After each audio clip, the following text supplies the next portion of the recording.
సంవత్సరాల తరబడి ఎన్ని మందులు వాడినా మీ మోకాల నొప్పులు తగ్గట్లేదా? ప్రాణ పెయిన్ క్లినిక్ లో అత్యాధునిక చికిత్స.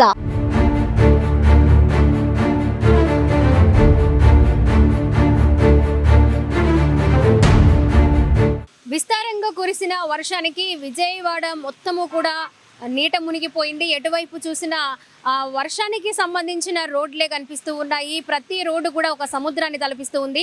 నిన్న ఏదైతే వర్షానికి ఇక్కడ మనం చూసుకోవచ్చు, బస్టాండ్ దగ్గర ఉన్న రైల్వే ట్రాక్ లో బ్రిడ్జ్ మొత్తము కూడా పూర్తిగా మునిగిపోవడము, అటునుంచి ఇటువైపు ఇటు నుంచి అటువైపు వెళ్లే వాహనాలు కూడా పూర్తిగా నిర్బంధించడము, అంటే ఆగిపోవడం కూడా జరిగింది. సో రాకపోకలకి పూర్తిగా అంతరాయము, ట్రాఫిక్ జామ్ అవడం అయితే మనం నిన్నటి వరకు చూసాము. కానీ ఈరోజు కూడా వర్షము అదే విధంగా కంటిన్యూ అవ్వడంతో ఇంకా ఇబ్బందులు తలెత్తే అవకాశం ఉంది అని చెప్పి అధికారులు కూడా చాలా స్పీడ్గా డ్రైనేజ్ వ్యవస్థను క్లియర్ చేయడము, అటువైపు నుంచి ఇటువైపు వచ్చే వాహనాలన్నీ కూడా క్లియర్ చేయడం అయితే చాలా స్పీడ్గా జరిగింది. ప్రస్తుతం మనం చూస్తూ ఉన్నాము లైవ్లో ఎలాంటి ఇబ్బంది లేకుండా వాహనాల రాకపోకలు అయితే ఉన్నాయి. ఇది చాలా పెద్ద హైవే. అటునుంచి హైదరాబాద్ నుంచి విజయవాడ ప్లస్ కల్కటా వెళ్ళే రూట్, ప్రధానమైన రోడ్డు విజయవాడకి కాబట్టి బస్టాండ్ దగ్గర వాహనాలు ఎక్కడ ఆగిపోయినా కూడా బస్సు రాకపోకలకు కూడా తీవ్ర అంతరాయం ఏర్పడుతుంది అనే నేపథ్యంలో అధికారులు చాలా స్పీడ్గా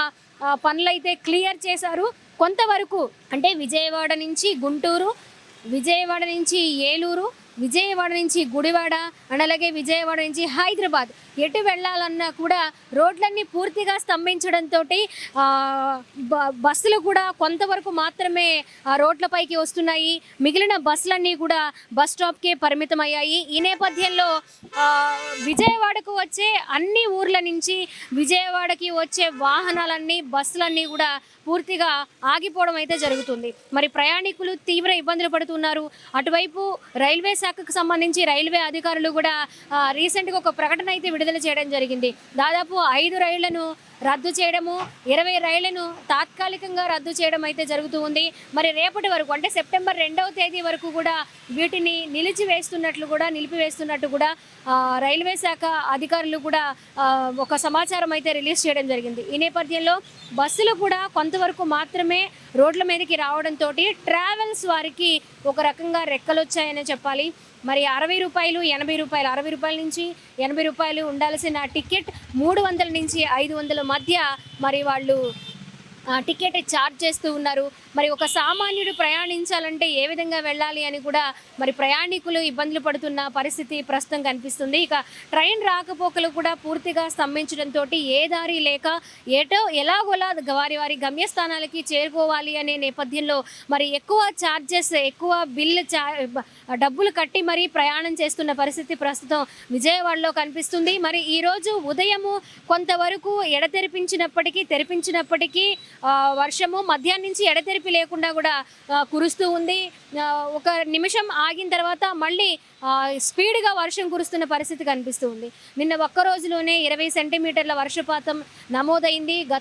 గతంలో ఎప్పుడూ కూడా లేనంత విధిగా విజయవాడ మొత్తము కూడా జల దిగ్బంధనంలో చిక్కుకుపోయింది. ప్రస్తుతం బస్టాండ్ దగ్గర పరిస్థితి అయితే అధికారులు చాలా స్పీడ్గా క్లియర్ చేశారు.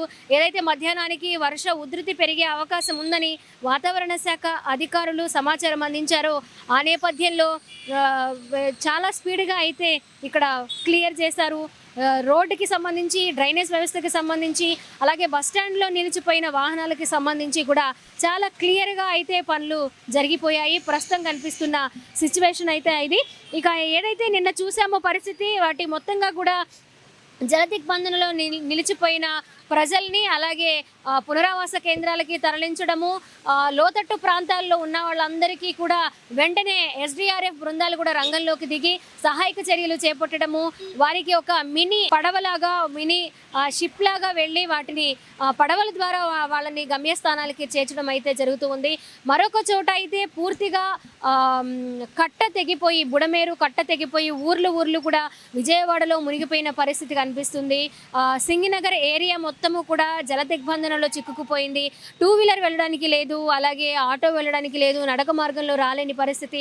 పెద్ద పెద్ద ట్రాక్టర్ల ద్వారా అలాగే వ్యాన్ల ద్వారా మాత్రమే ప్రజల్ని ఒడ్డుకి చేరుస్తూ ఉన్నారు. చాలామంది వాలంటీర్గా వెళ్ళి కూడా పనిచేస్తున్న పరిస్థితి మనకి విజయవాడలో కనిపిస్తూ ఉంది. మొత్తంగా అర్జెంట్ అయితే మాత్రం, అవసరం అయితే మాత్రమే బయటికి రావాలని, ఏ విధంగా కూడా అంటే ఏ విధమైన పని లేకుండా రోడ్ల మీదకి ప్రజలు రావద్దని, ఇబ్బందులు కొని తెచ్చుకోవద్దని కూడా అధికారులు అలర్ట్ ప్రకటిస్తూ ఉన్నారు. మొత్తంగా విజయవాడ పరిస్థితి అయితే ఈ విధంగా ఉంది. మరి ఈరోజు కూడా వర్షం ఈ విధంగానే కంటిన్యూ అయితే కూడా మరి అన్ని శాఖల వారు కూడా అధికారులు చాలా స్పీడ్గా పనిచేస్తూ ఉన్నారు కాబట్టి ప్రమాదాలు జరగకుండా వాటిని కంట్రోల్ చేసే పరిస్థితి అయితే ప్రస్తుతం కనిపిస్తూ ఉంది.